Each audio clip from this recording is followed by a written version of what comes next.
ഇന്ന് നമുക്കൊരു ബീഫ് മന്തി ഉണ്ടാക്കിയാലോ. അതിനു വേണ്ടി നമുക്ക് ആദ്യം ഒരു മസാലപ്പൊടി തയ്യാറാക്കണം. അതിനുവേണ്ടി ഒരു ചട്ടി അടുപ്പിലേക്ക് വെച്ച് 3 ടീസ്പൂൺ കുരുമുളക് നന്നായിട്ട് വറുത്തെടുക്കണം.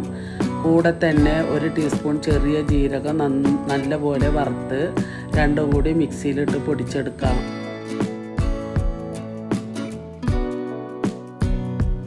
അതിനു വേണ്ടി ഞാൻ ഇന്ന് എടുത്തിരിക്കുന്നത് 1/2 കിലോ ബീഫാണ്.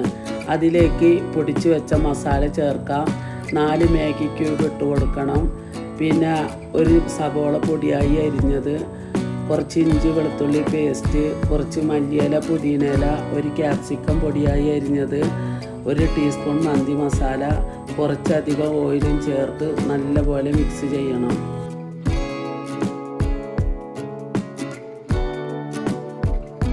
ഇനി ബീഫ് നന്നായി വേവിച്ചെടുക്കണം.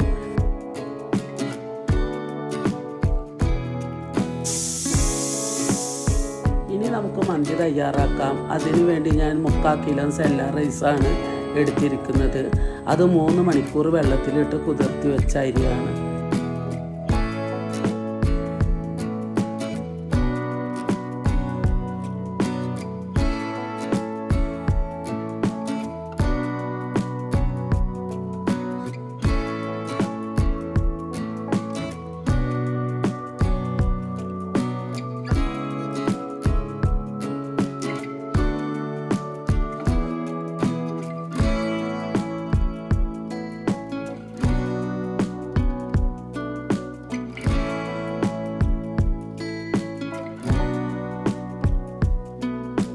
ഇപ്പോൾ നമ്മുടെ അടിപൊളി ബീഫ് മന്തി റെഡി.